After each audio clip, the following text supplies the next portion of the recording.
Thank you so much for having me and that wonderful introduction, which is also my bio. This talk is called Conservation, Bees, and Photography, as you can see, and my name is Krystle Hickman. Just a little bit about myself. I am a speaker. I'm also an artist as well as a photographer. You could see me doing all three of those things right there. Regarding my artwork, I mainly work with ballpoint pen and sugar. You can see 3 ballpoint pen pieces in the upper right, and lower left, and that's a sugar lion in the upper left, or I guess your right. And some of my speaking events, like I'm doing right now. Regarding my photography, I primarily work with native bees, and primarily I work in California, but I also travel out of the country. If you could see the photo in your lower left-hand corner, that is actually Belize. What I photograph are bees, the plants that they're on, as well as their ecosystems. And what I'm called is a community scientist. So a community scientist is a scientist who is basically an amateur scientist who conducts research in a field that they don't hold a degree in. A lot of people call this a citizen scientist, but now it's called community science because the meaning of the word citizen has changed recently because of political reasons. So to be more inclusive, people are now starting to use community scientists, which is what I do as well. So what I was saying before, I photograph bees in their environments, I document their behavior, also notate plants that they're on, and I keep track of things like times, dates, weather. I actually have an Excel sheet that I keep for every single location I visit, and I update it every single year. So how I got started, I don't know if anyone's seen this quote before. Has anyone seen it? If the bee disappeared off the surface of the globe, then man would only have 4 years of life left. No more bees, no more man, no more pollination, no more plants, no more animals. And that's attributed to Albert Einstein. So some of you guys have seen that quote before. How many people know it's not true? Okay, a couple of people. So when I first started, I actually did not know this quote was not true. This quote was actually made up in the 90s, and if you're at all familiar with Einstein, he actually passed away in 1955. So there's a little bit of a gap in between this quote coming up and him passing away. So like many people, I believe this was true, and I also believed it was about honeybees. So I actually wanted to get involved. I wanted to save the bees. So I actually went out and took pictures of just a lot of bees, and they were just honeybees. Just honeybees, like just a lot of pictures of honeybees, as you can see here. And then I took this photo, and it's clearly a bee, but it's not a honeybee. And I had absolutely no idea what it was. So I went back to the people who I thought were bee experts, which were beekeepers, and I asked them, hey, what kind of bee is this? And none of them knew. And of all the places I decided to go to, I went to Facebook, and I actually found a group there that was for entomologists, and there were some people in that group that were called militologists. And militologists are actually bee experts opposed to beekeepers. And militologists identified this bee right away as a mining bee, an Andrena, and she is a native bee. So she's actually native to the US. And one thing that they also told me too, that honeybees are actually not from the US, they're from Europe. So this completely changed everything I was doing, because they also told me that it was native bees that need saving, not honeybees. So I ended up going back to the places that I had gone before, like a lot of neighborhoods, a lot of gardens, to try and find these native bees to photograph them and spread awareness of them, but for whatever reason, I was not finding them. And I had absolutely no idea why. That was until I went to this garden, which is a garden at the LA Arboretum called the Crescent Farm. And I went there because the horticulturalist who was taking care of the garden had actually photographed 5 species of native bees all in the same day. And I was wondering, okay, this is really weird. Why are there so many native bees here when I've been going around for months and haven't found them? And it turns out it's because this garden has native plants. So the first day I was there, I actually photographed these bees. So these are all different species of native bees. We have a Melisotis bee, a longhorn bee, a couple of sweat bees as well. So native plants. What are native plants? A plant is considered native if it occurred naturally in a particular region, ecosystem, or habitat it's currently in without human introduction. So what that means is a plant can be native to the entire United States, it can be native to California, or it could even be native to your zip code. And the same thing applies to native bees. Again, they could be native to the entire United States, California, or your zip code. So native plants and native bees, they can potentially have a symbiotic relationship. That means they rely on each other to survive. So save the native bees also means save the native plants and vice versa. But saving the native plants helps so many more creatures than just native bees as well. It'll help birds, butterflies, bats, so many other insects. So honeybees and native bees, I know there's a lot of people who get these confused, so I decided to do like a little breakdown so people can understand which facts apply to honeybees and which ones apply to native bees. So first off, honeybees are not threatened or endangered. Native bees are potentially threatened or endangered. Honeybees, the ones that are in the United States, are from Europe. Native bees, again, like native plants, are from where they currently reside. Honeybees drink water provided by people. Native bees get all of their hydration from plants, so you don't need to put water out for them. Honeybees are generalist pollinators, meaning they'll try and pollinate everything. And a lot of people think that's great because they'll visit all of these different plants, but they're also not that great at pollinating. So they have about a 5% pollination rate. Native bees can also be generalist pollinators, but they can also be specialist pollinators, meaning they'll pollinate, could be just one family of plants, one genus of plants, or even just one specific species. So honeybees are also detrimental to native bees. They'll actually outcompete native bees for resources, and they've also been known to spread diseases to bumblebees. There's videos online, I don't know if anyone's seen these, of bumblebees with really tiny wings. That's because they're close, they're next to honeybees. So honeybees have this mite called a varroa mite. When it attaches to them, a lot of times they'll have very tiny wings, but there's some adults that are just carriers of the virus that they get from varroa mites. So they'll actually visit flowers out in your yard, and they'll infect the pollen with this deformed wing disease, and then bumblebees will come by, they'll pick up the pollen, they'll take it back to their hive, and they'll feed it to their babies, because baby bees eat pollen. And we're starting to see bumblebees with tiny wings as well, but it's because they're at close proximity to honeybees. And I'll get into this a little bit more later, but native bees are also threatened by climate change. Honeybees live in colonies. Native bees, about 70% are ground nesting, 30% are cavity nesting, and 90% are solitary, so they live by themselves. So specialist pollinators. This is my very first specialist pollinator, and it's also my first contribution to community science.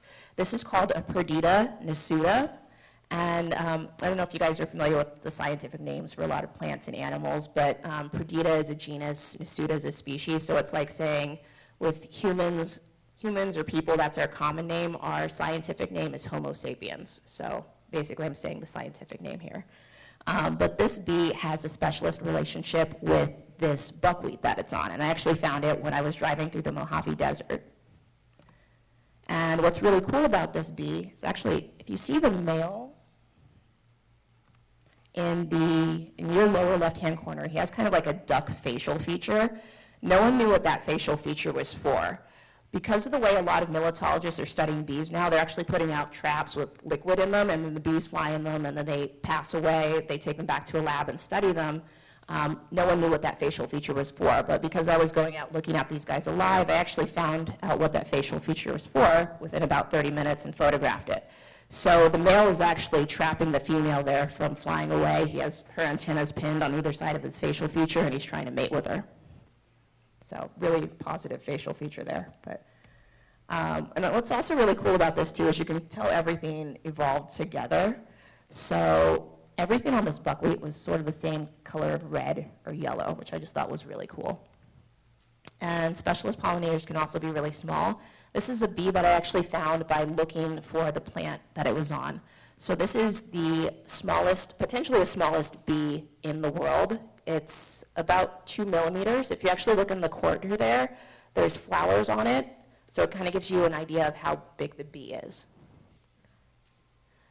What's also really cool is this is a whole ecosystem. So this was actually on a sidewalk in Apple Valley, and it was only about 2 feet by 2 feet, and there were all of these really cool creatures that lived on there. This is another bee.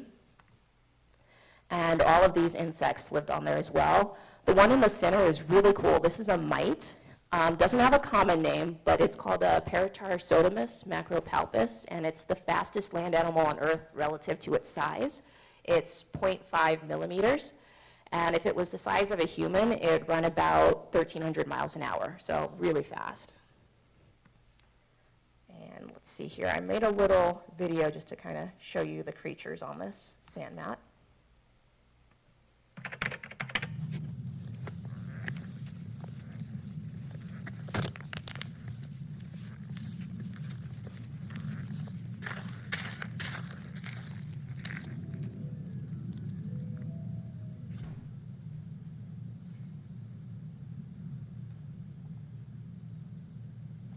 This is a little wasp.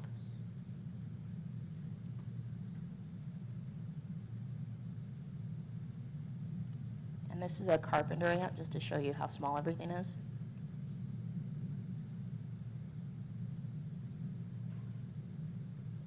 And there's the bee in the lower left-hand corner.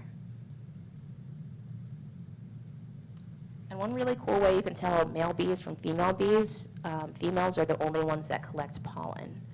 So like I was saying before, they collect pollen for their babies. Males, all they really do is just trying to mate with female bees, so they don't do much.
All right, so yeah, one reason I also wanted to show you that is just because a lot of times when people think of ecosystems, they'll think of an entire desert, but ecosystems can be really, really tiny. So like I was saying, that was 2 feet by 2 feet. I've also seen an entire ecosystem on a flower, which is really cool. But one thing also about symbiotic relationships, it's not just in the bee world, it's also in the wasp world as well. So this is a wasp that you can actually identify by the flower that it's on. This is another symbiotic relationship. This is a clownfish with sea anemone, and I'm sure a lot of people have seen Finding Nemo, so they're familiar with this one. The clownfish attracts food to the sea anemone. This clownfish gets protection from the sea anemone's stings. Symbiotic relationships can also be impacted by climate change, and I feel like this one is one that people are really familiar with. In 2019 and 2020, this symbiotic relationship was impacted because there's a giant oceanic temperature gradient that happens every year, but because of climate change, it was really exacerbated, so there was a lot of fires in Australia, and because there were so many fires, a lot of eucalyptus burned, and koalas, the only food that they eat is eucalyptus. So people really like koalas. They're really big, cute, and fluffy, so people took a lot of action to save them. But the same thing is actually happening to bees and a lot of other animals, but because a lot of people don't really like them as much, there's not as much action being taken. So what can we do? There's a lot of things we can do, but I think two of the main things are document to raise awareness and also plant native plants in our yards. So Tyler before was talking about iNaturalist. That's a great app. Anyone who has a phone can just put that on their app. just download the app and use it. Arlington Garden's a garden in Pasadena, where I live. I bring this garden up because it's a great example of community science. So there's a bee there that I haven't seen since 2018. I still haven't seen it. I thought it was no longer there, but because they started doing bio blitzes, the garden actually found some people who they photographed that bee in 2021, and people are still seeing it. So this is an example of what can happen if there's only one person out there looking. The more people, the more things we can discover. Santa Monica Mountains, this is a place I visit a lot. This is really impacted by climate change. This is what it looks like half of the year. It's a really beautiful biodiverse ecosystem, and just because it's so beautiful, people are actually moving there a lot. And because of that, they're doing a lot of fire abatement practices, which is actually going around with tractors and bulldozers and cutting down a lot of the native plants. So this is an area that I actually went quite a few times last year and the year before, and I photographed over 40 species of native bees here. But because they went through with the tractors, cut everything down, I actually stopped seeing bees. And I just wanted to show you guys some of the bees that I'd actually seen and photographed there that have also disappeared. So this is something that's happening a lot, not just in California, but all over the world. Anza Borrego is another great place that I go to. It's in the Mojave Desert. I photographed this bee there called a Megachile brownie, and this is the first photograph of a bee of this species. And what's really cool about this is I found it on this plant. And if you want to look for this bee, you look for the plant. But because of climate change, this was actually what it looked like opposed to what it should normally look like. So it was really hot there. I think it was about 110 degrees the first day I went there. And after I realized I photographed a really rare bee, I wanted to go back, but I couldn't go back for about another 7 days. Each day it was like over 110. The day I went back, it was actually 117 degrees. And the trees basically barely had any flowers on them, but when I got out of my car, I heard this like really loud hum. And it's something that I'm hearing a lot in nature, and that just means that there's a lot of honeybees around. So like I was saying before, how honeybees will outcompete native bees for resources, this tree was completely swarmed with honeybees. And before, where I saw a whole bunch of the Megachile brownie, I actually didn't see any. And just completely randomly, this dark cloud started rolling in, and it rained. Double rainbow showed up. But yeah, when it started raining, all of the bees disappeared. I walked around the tree, and I saw this one individual. So yeah, this is something that's happening a lot in nature, is people are putting honeybees out in nature. Trinity Alps, that's another place. This is actually the first trip for bees that I went to. I went there looking for Bombus franklini, which is an endangered bumblebee that no one has seen since 2006. Went on a really intense backpacking trip there, did not find the bee, but I did find this one. This is a Lasioglossum cymbrialicus, and this is also the only photo of a living representative of this bee. It's a high elevation specialist. Belize, I went there a couple times, but this is from last year. I went there specifically because I wanted to find a nighttime bee.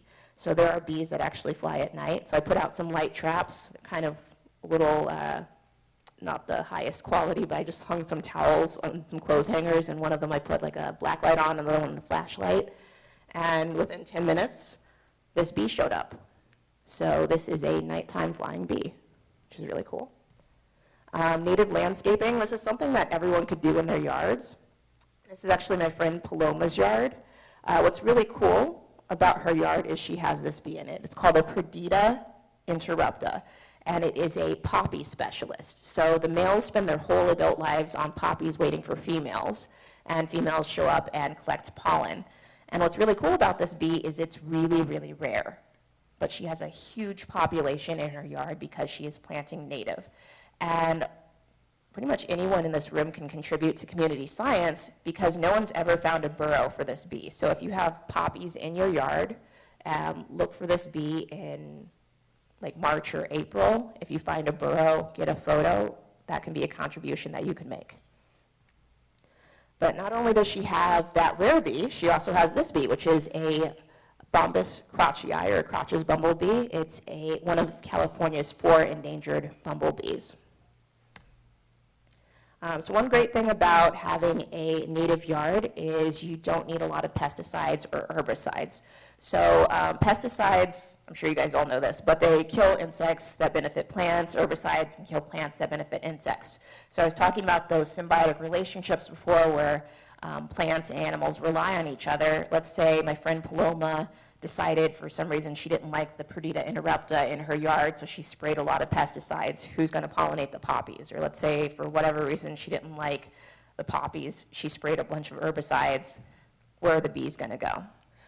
So one really great thing about native ecosystems is they'll naturally keep a healthy balance.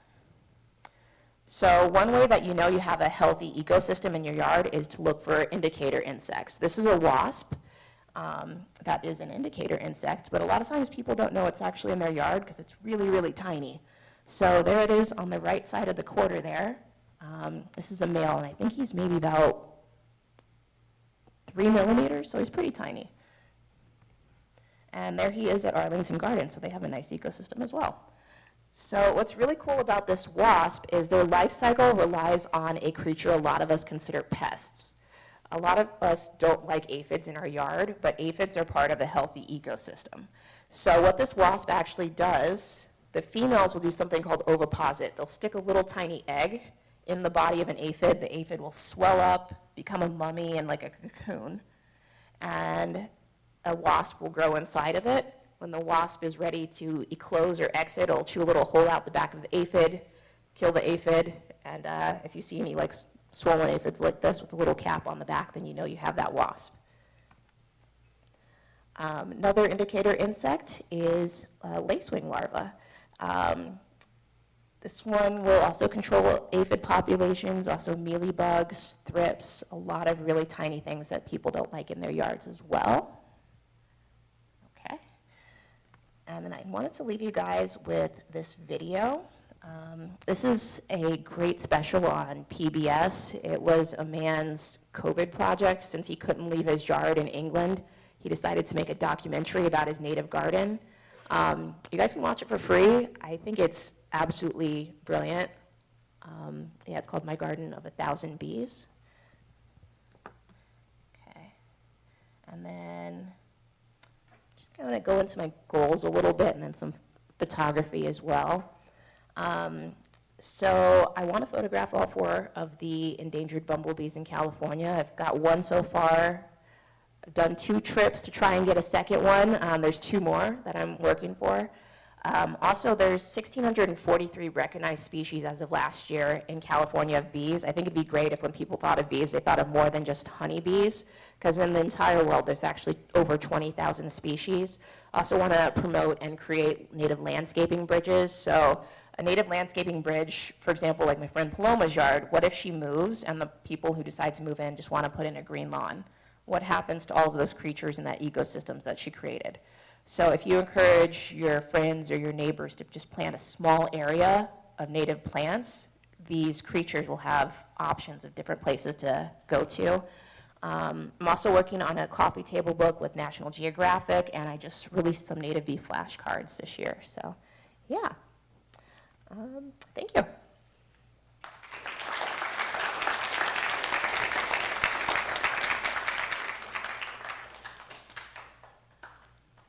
All right, I guess, does anyone have any questions?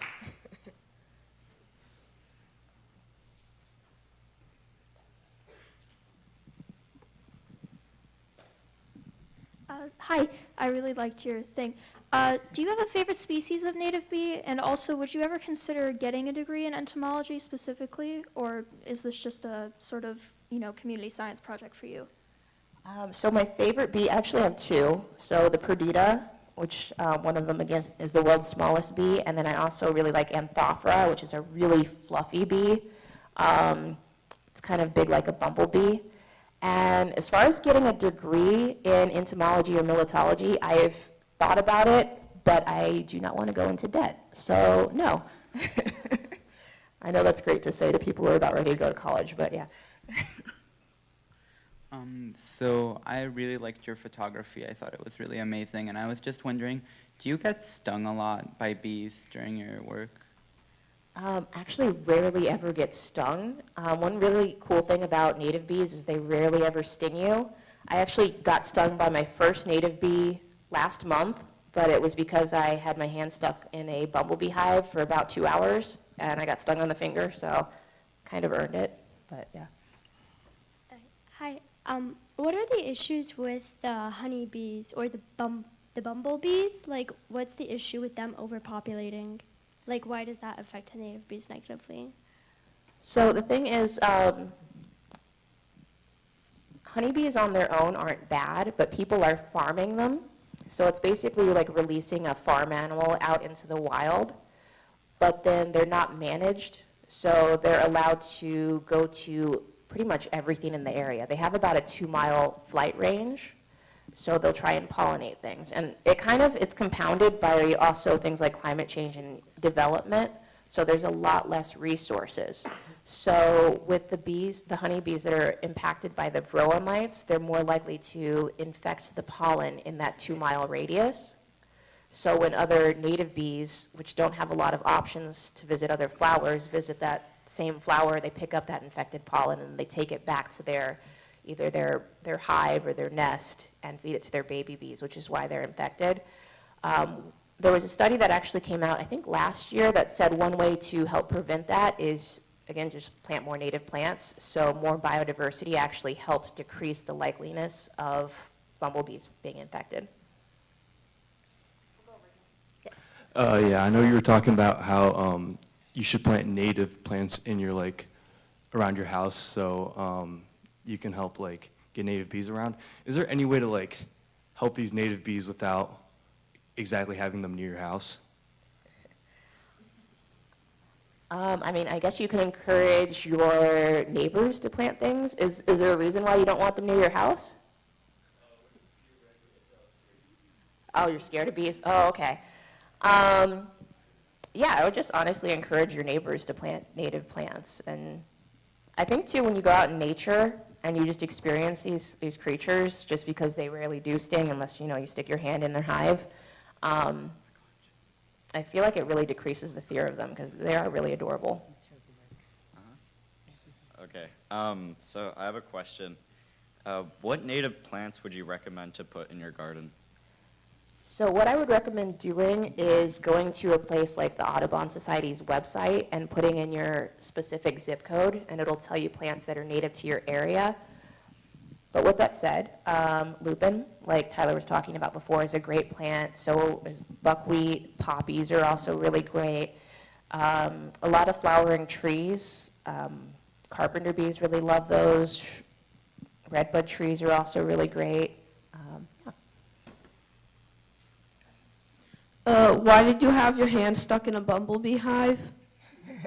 It wasn't stuck, but I was filming a vulnerable bumblebee, just making a really cool video, and it was a close-up wide-angle macro lens. So my lens was about 5 millimeters from the entrance, so I had my hand in there. I wouldn't recommend it. I was wondering, are there native bees which are already extinct in California? Is it too late to save some?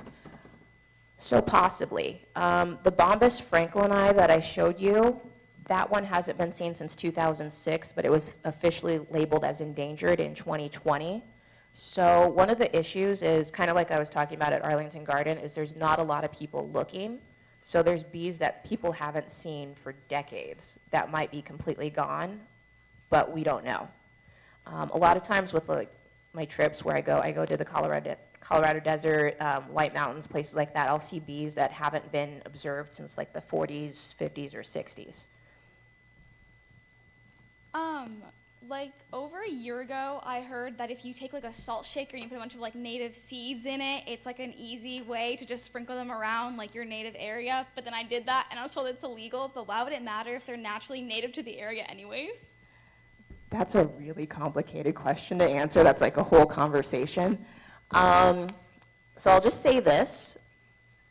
Sometimes where you're sprinkling the seeds, it might not actually do anything beneficial because the way the soil is managed, they might not even grow.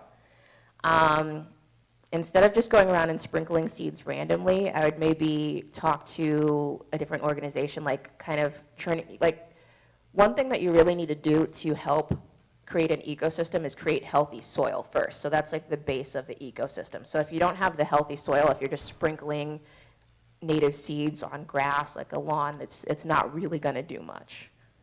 But yeah, that's a whole conversation. Okay, Okay, I think we'll take our last 2 questions here before we need to switch for the next speaker.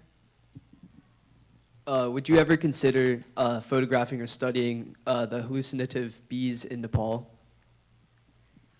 I have not Have you heard of those? No. Oh, so basically they take, they pollinate this certain flower that has effects on your brain, and then people in Nepal, locals, take the honey and they like get high. Oh, okay. No, I have not heard of that. I just find that interesting. Okay. No. I'll look that up, yeah. All right, last question.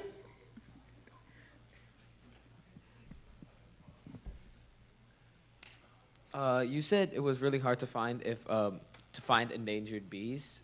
Why can you not just go behind the plants that they're like, plants or flowers or whatever they're like closer related to and what they have a symbiosis with? And why can't you find the bees doing that? So the issue is, it's not just the bees that are disappearing, it's also their entire ecosystems. So the main reason for the decline in native bees is also the same reason the decline in other animals, it's land loss. So you're not just losing the bees, you're losing the plants as well. So one really cool thing too with a lot of plant ecologists is they're actually finding plants that have been thought to be extinct for a while, and they're also looking for creatures that will have relationships with those. So it's not just the bees, it's also the native plants, it's the entire ecosystem. Thank you.